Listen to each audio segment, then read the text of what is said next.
Hello, Western Civilization 105 class. Uh, this is the last week that you just finished up, and then we have the final. I just opened up for Thursday. It's due by Thursday by midnight. You can obviously turn it in earlier. I'm going to talk a little bit more about the final, but first I just got to do a summarization of kind of what we covered, is what we do, just finishing out this whole semester. So I really appreciate a lot of the hard work and thought that so many of you have put into these discussions. We talked about, the theme of this history is Western civilization. Now, over the years, I've been teaching world civilization, Western civilization, and U.S. history. And I never make any of my classes exclusively one thing because they're all connected at all times. But I always make an emphasis on whatever the course is supposed to be. So I do focus on Western civilization as the main topic because that's what this is. When I do U.S. history, I focus mainly on U.S. and then world history. I obviously focus on the countries that we're covering there. But I hope that you've all noticed that, again, you can't really separate a history from the rest of the world. There might be certain things going on in isolation that are not having any sort of consequence of nor reaction or anything going on for the rest of the world. Some small island somewhere that's not connected, maybe some mountain town tucked away somewhere. For the most part, though, and I think that you all noticed this in the discussions I've seen you observing and through the video notes, that we are truly connected, whether we like to be or not, from the economy to culture, and so on. So I hope that that's still like the takeaway that you have, and to remind you that Western is a statement literally about geography or a placement, but in actuality, it's not a geographical location. It's more about a set of historical developments that came from what we consider Europe, and then it extends in a broader way to the United States or Australia or New Zealand. In other words, it's a political system, it's a culture, and uh, it's also linked to imperialism and colonization. That's a fact as well. Other cultures have their own legacies of that also, but we learned, again, mainly I focused on Western civilization. Now, I ended the semester on some really serious hot button topics because that's where we're at, right? As I mentioned earlier, um, Western civilization, and I focused a lot on how this is affecting mainly the United States. But I want to make clear, while I focus mainly on the United States and the way that the Israel-Palestine conflict is talked about, for example, or the approach to the Ukraine-Russia war, um, I like the United States has a particularly strong role at this part of our history in Western civilization.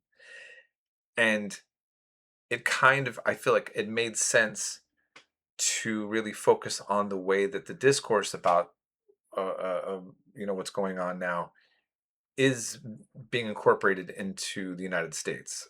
Um, and I would have liked to have focused on other things like the tariff wars of Trump. I would have liked to have talked more about because that is a game changer. Whether you think it's positive or negative, it's disrupted global economics in a pretty interesting way. Um, and that's unusual. Uh, our current president has claimed that Canada should be a part of the United States and Greenland. I didn't get a chance to talk about that. That's different in terms of U.S. Historically, the way that the United States has pivoted. And in fact, and I'm just saying this in a very right now neutral way. Um, I would say that Trump, especially on second term, more than the first term as president, is really kind of historians are going to see a lot of things shape in different ways, which I think we still don't know about. For instance, his kind of view towards NATO and the way that he approaches it, as opposed to not just the Democrats like Biden, but also mainstream Republicans. So we're seeing a lot of things going on that are shifting in terms of the history we've been covering right before our very eyes. And one of the things that I think you all noted that I wanted to make clear is that the Israel-Palestine conflict, which is so it's such a critical topic right now, and it's still a current problem. It's what's happening right now in real time, and it's not going away. Um, is no longer, if it ever was viewed as a left-right issue, it is completely not that. And it's a topic that a lot of people didn't pay attention to before, and now it's all that's being talked about for the most part in many different political circles. And in some ways, there's a very productive conversations, and in other places, the conversations get very dark and get very ugly. Um, and ultimately, we're at a crossroads in many ways. And as I shown in some of the videos I wanted to make clear, is that the Jewish community in the United States and globally is also divided on this much more than the way that it's portrayed, the way that you might have been thinking about watching mainstream media.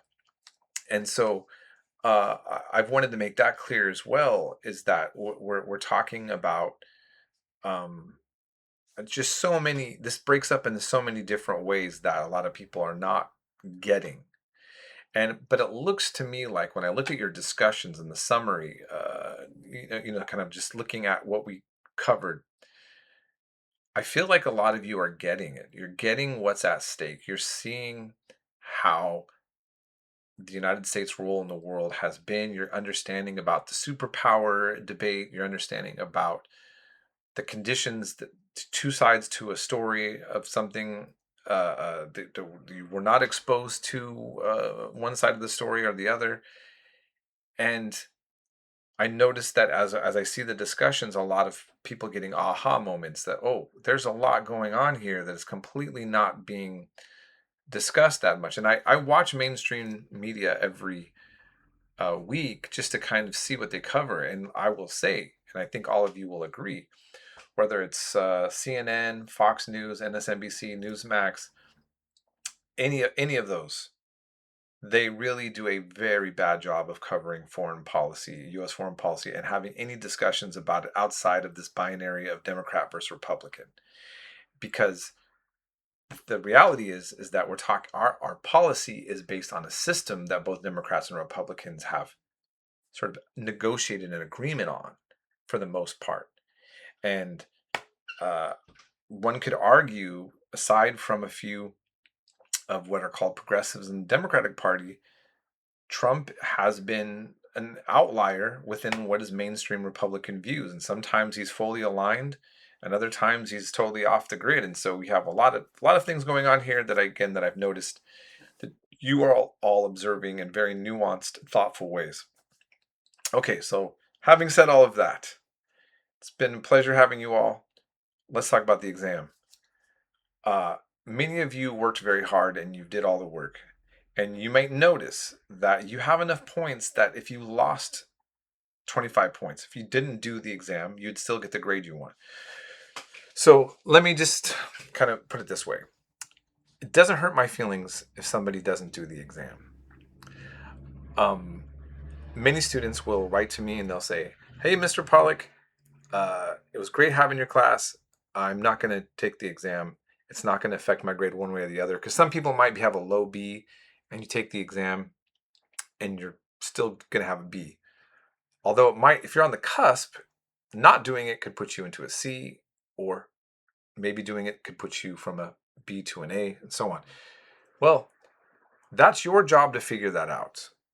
Please let me make this very clear. Don't ask me, "Mr. Pollock, can I afford not to take the exam?" That's your own research to do, and that's your own decision, because I have too many students and I don't have time to go through everybody's grade book. This is what I want you to do. You look at your grades. So first of all, you should see, so don't forget that there's some assignments that are in the grade book that I didn't assign, They're my graveyard of old assignments, unfortunately, and I'm having a hard time getting them removed. Only worry about the ones that I assigned from within the modules of each week. Go through your grades again. Make sure that everything's been graded. That you see that I put something in for everything. If you have a problem with any of those grades, please contact me if you want me to revisit, and if you don't think it was fair, something like that, okay, fine. But then you look, and Canvas has a way that if you can put the option of grades for each assignment of like from a 0 to like 25, for example, and you can see if you can afford, what that does to your grade. So that's how a lot of people, a lot of students will kind of look through, and some will say, you know what, I don't really need to take the exam. And then they just communicate with me on the exam. They just go to the exam assignment and then the comments box, and then they say, Mr. Pollack, I'm not going to take the exam. That's up to you. And again, it doesn't bother me, but I also am not going to explore that with you. So on your own. Otherwise, I'm going to grade all the exams that are going to come in, and I'm going to give you feedback, and that's going to be your final set of points option. I will get to as soon as possible to grading all the last work due tonight for this our last week.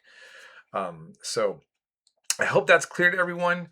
But no matter what, if you have any issue with your grades, remember, and then this goes all the way up to your final grade, you need to get a hold of me ASAP. Write to me on Canvas directly and let me know that there's something that you want to have a discussion about in your grades, so I can fix it if something was done wrong on my end before I put it in a pirate's net. Okay, so keep that in mind. All right, I hope you all are having a great weekend. I'm gonna leave it here, and we'll be in touch. And good luck on finishing this all up.